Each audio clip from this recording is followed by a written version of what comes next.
नमस्कार साथियों, आप सभी को मोहिनी एकादशी की हार्दिक शुभकामनाएं। मोहिनी एकादशी विष्णु जी का एकमात्र स्त्री वाला अवतार, जिसमें उन्होंने कई कथाएं रची।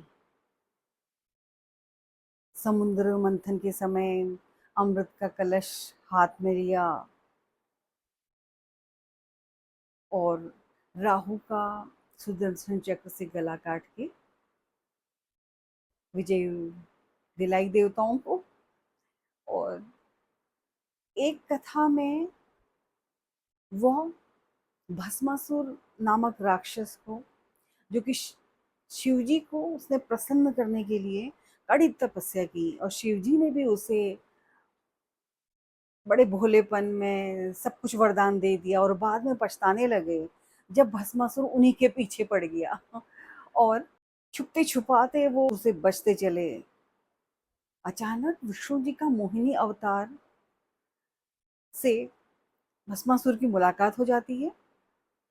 भस्मासुर जो है वो उनकी मोहिनी छवि पर मोहित हो जाते हैं और उन्हें उनसे प्रेम हो जाता है।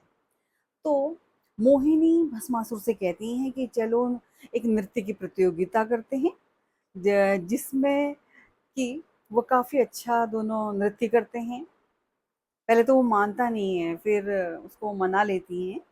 और शिव उनको बताते हैं कि आप ऐसी मुद्राएं करो कि अपने हाथ को सिर पे रख लो। जैसे ही मोहिनी अपने वो मोहिनी को बार-बार हर मुद्राओं में उनके ही कॉपी कर रहा होता है, उनमें वो सिर में हाथ रखता है, तो उसको वरदान मिला रहता है शिव जी से, अगर वो खुद का हाथ सिर में रख देगा तो खुद तभी भस्म हो सकता है। ऐसे मोहिनी रूप ने देवताओं की मदद करी और राक्षसों का अंत किया। मोहिनी एकादशी हमें जन्म जन्मांतर के पापों से मुक्ति दिलाती है और हमारे पितरों की आत्मा को शांति देती है। व्यक्ति चाहे कितना ही पापों में लिप्त हो, अगर वह नारायण की शरण में आ जाता है तो उसके सभी पाप नष्ट कर भगवान उसे पवित्र आत्मा बना देते हैं और मोक्ष दान कर देते हैं उसे। इस दिन मोहिनी एकादशी का व्रत विधि विधान से लेने के बाद पारण की बारी आती है। जिस तरह एकादशी का व्रत में नियम धर्म करना पड़ता है, वैसे एकादशी में पारण भी बहुत जरूरी है। इस मोहिनी एकादशी के व्रत का पारण आप सुबह 5:43 से 8:21 तक कर सकते हैं। इसमें आप स्नान कीजिए, भगवान को दक्षिणावर्ती शंख से अर्घ्य दीजिए, उन्हें तुलसा पत्र भोग में दीजिए, सूर्य नारायण को अर्घ्य दीजिए और आरती कीजिए। केसर की खीर का भोग लगा सकते हैं तो लगाएं।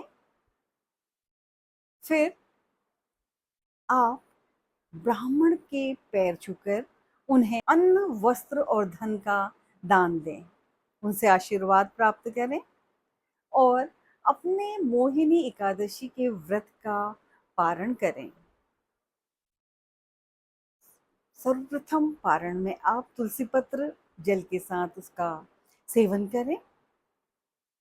याद रखें, तुलसी पत्र को चबाते नहीं हैं। एकादशी व्रत का पारण हमेशा द्वादशी तिथि को सूर्योदय के बाद और हरिवासर खत्म होने से पहले करना शुभ माना जाता है।